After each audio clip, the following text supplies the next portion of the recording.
And मैं हूँ miss Anjana Jat. मैं ऐसे का एक टॉपिक लेना चाहती हूँ, वो है government. Government is a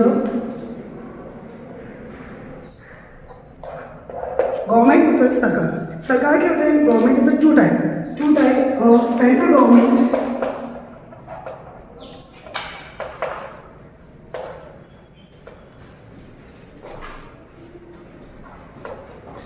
and state government.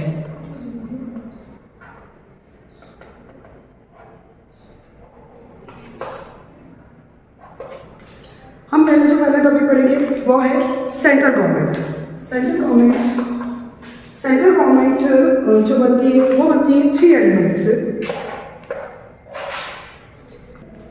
Government is of 3 elements. First है एग्जीक्यूटिव,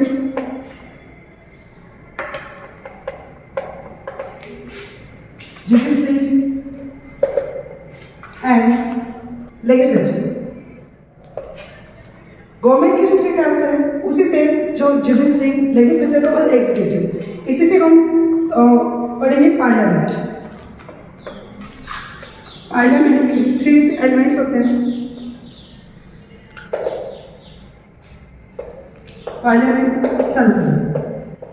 पार्लियामेंट के एलिमेंट से मिलकर बनती है वो है president, second Lok Sabha and Rajya Sabha.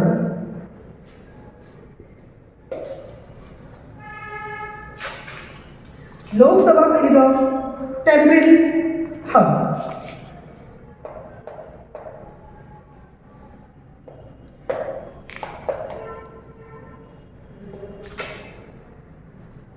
And Rajya Sabha is a permanent house.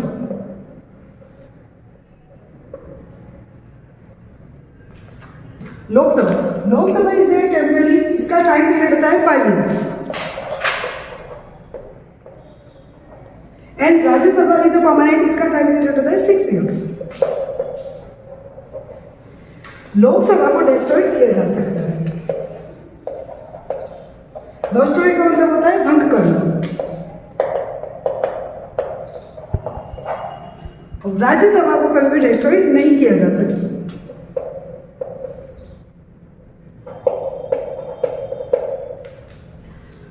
Lok Sabha के सदस्यों को डायरेक्ट वोट के द्वारा चुना जाता है।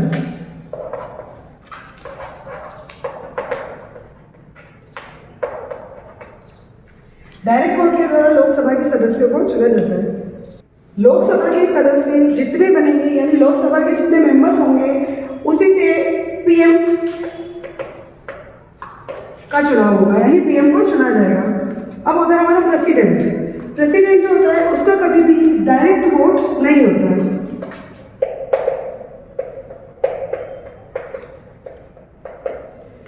क्योंकि प्रेसिडेंट का जो इलेक्शन है वो लोकसभा और राज्यसभा दोनों के जो मेंबर होते हैं वो मिलकर इनका चुनाव करते हैं। प्रेसिडेंट का चुनाव होता है सिंगल वोट ट्रांसफर मेथड के द्वारा।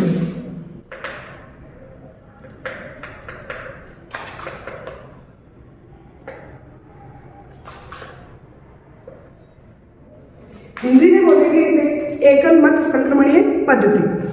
प्रेसिडेंट जो होता है वो हमारे इंडिया का प्रथम नागरिक माना जाता है, यानी फर्स्ट सिटीजनशिप उसे प्राप्त होती है।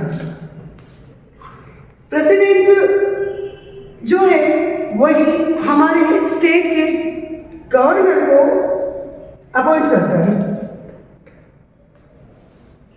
लोकसभा 5 ईयर की होती है और लोकसभा के मेंबर के द्वारा पीएम का इलेक्शन होता है। पीएम जो है वो प्रेसिडेंट के एडवाइजर का काम करता है।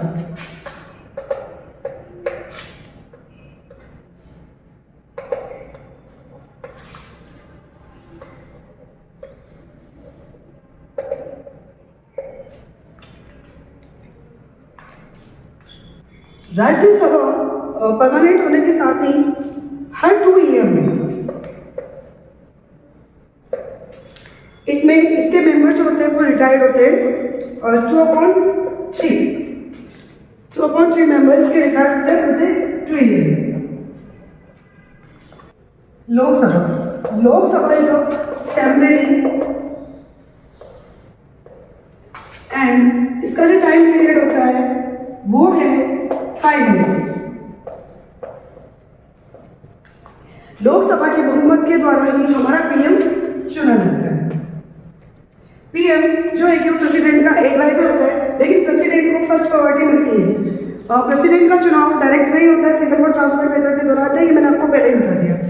लेकिन पीएम चाहे तो अपनी की पूरी लोकसभा को डिस्ट्रॉय कर सकता है, उसे उसकी पूरी पावर होती है। प्रेजेंट टाइम में लोकसभा के जो मेंबर है वो है 545। प्रेजेंट टाइम में लोकसभा के जो मेंबर है इंडिया में वो है 543, लेकिन मैक्सिमम होते हैं 552। मैक्सिमम होते हैं 552। इसमें से जो स्टेट के होते हैं, स्टेट से लिए जाते हैं रिप्रेजेंटेटिव स्टेट।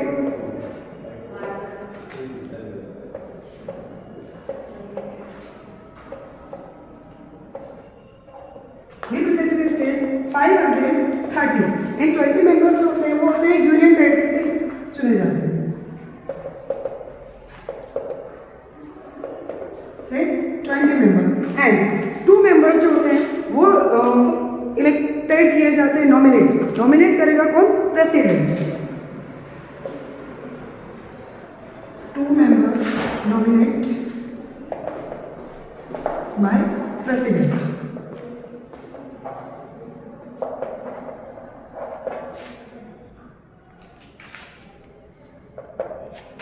टोटल मेंबर हुए 552 एंड लोकसभा को डिस्ट्रॉय करने का सिर्फ और सिर्फ अधिकार होता है, वो होता है पीएम को। पीएम चाहे तो अपनी पूरी लोकसभा को डिस्ट्रॉय कर सकता है, लेकिन किसकी परमिशन से? प्रेसिडेंट की परमिशन से। हाँ, लोकसभा को बजट बिल का पूरा अधिकार होता है।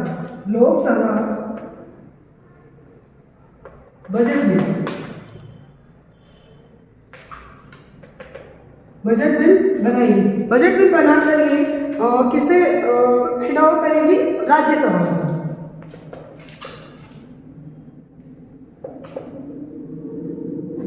राज्यसभा को हैंड ओवर करेगी। राज्यसभा इस बिल को अपने पास सिर्फ और सिर्फ 40 डेज के लिए रख सकती है, यानी 14 दिन के लिए रख सकती है। जब उसे कोई भी चेंज नहीं करना होता है तो वो अपना बिल वापस किसे लौटा देती है? लोकसभा को लौटा देती है। लेकिन राज्यसभा को चेंज करने का अधिकार नहीं होता है। सिर्फ और सिर्फ लोकसभा उस बिल को 14 दिन बजट बिल को राज्यसभा के पास भेजेगी। वो 14 दिन तो भी करना नहीं, उसे डायरेक्ट किसको सौंपना है? वापस लोकसभा को, सिर्फ और सिर्फ उसे व्यू करके देखकर। ये तो हमने जो स्टडी की थी वो था कि फर्स्ट सेंट्रल गवर्नमेंट में 3 एलिमेंट्स होते हैं और वो होते हैं president, Lok Sabha then Rajya Sabha. Lok Sabha is a temporary, क्योंकि उसे डिस्ट्रॉय किया जा सकता है। लोकसभा के सदस्यों के द्वारा ही पीएम का चुनाव होता है।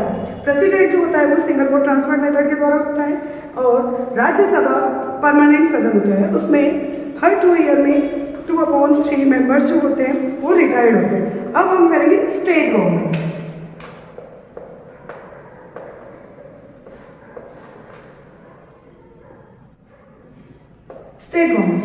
स्टेट गवर्नमेंट में भी सेम होते हैं, जैसे इसके भी वहां प्रेसिडेंट होता है तो यहाँ पे होगा governor. Legislative assembly and legislative council.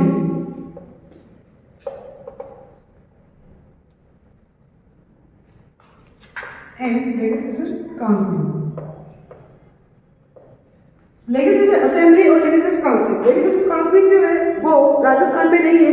Rajasthan के लिए इसका प्रस्ताव सेंट्रल गवर्नमेंट के पास भेजा जा चुका है, क्योंकि ये सिर्फ और सिर्फ प्रेसिडेंट ही इस पर साइन करेगा, तब जाके ये वहां पर लागू होगी।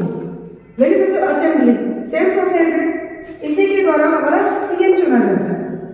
जैसे लोकसभा के सदस्यों के द्वारा पीएम चुना जाता है, वैसे ही लेजिस्लेटिव असेंबली के द्वारा यहाँ पर क्या कौन चुना जाएगा? सीएम चुना जाएगा। सीएम सेम जैसे वहां पर पीएम प्रेसिडेंट का एडवाइजर रहता है, वैसे ही यहाँ पर गवर्नर का एडवाइजर कौन रहता है? सीएम रहता है। एडवाइजर सेम है, वहां पर लोकसभा बजट पास करती है, वैसे ही यहाँ पर लेजिस्लेटिव असेंबली बजट। लेकिन बजट का काम करने के बाद ये उसी को किसके पास भेजेगी? काउंसिल के पास। वो 14 दिन के अंदर इसको वापस कोई चेंज किए बिना यहाँ पर वापस उसको हैंड ओवर करेगी। और इसको भी रेस्टोर करने का अधिकार किसका होता है? सीएम का होता है। यहाँ पर गवर्नर जो होता है, गवर्नर को अपॉइंट करने का काम करता है प्रेसिडेंट। प्रेसिडेंट से अपॉइंट करेगा गवर्नर को, लेकिन ये ध्यान रहे कि गवर्नर कभी भी अपने स्टेट का नहीं होता है, वो अदर स्टेट का होता है। यही चैप्टर अब हम कल कंटिन्यू करेंगे। कल हम स्टेट गवर्नमेंट और सेंट्रल गवर्नमेंट की जो सिमिलरिटीज है या पावर कौन कौन सी है वो पावर्स पढ़ेंगे।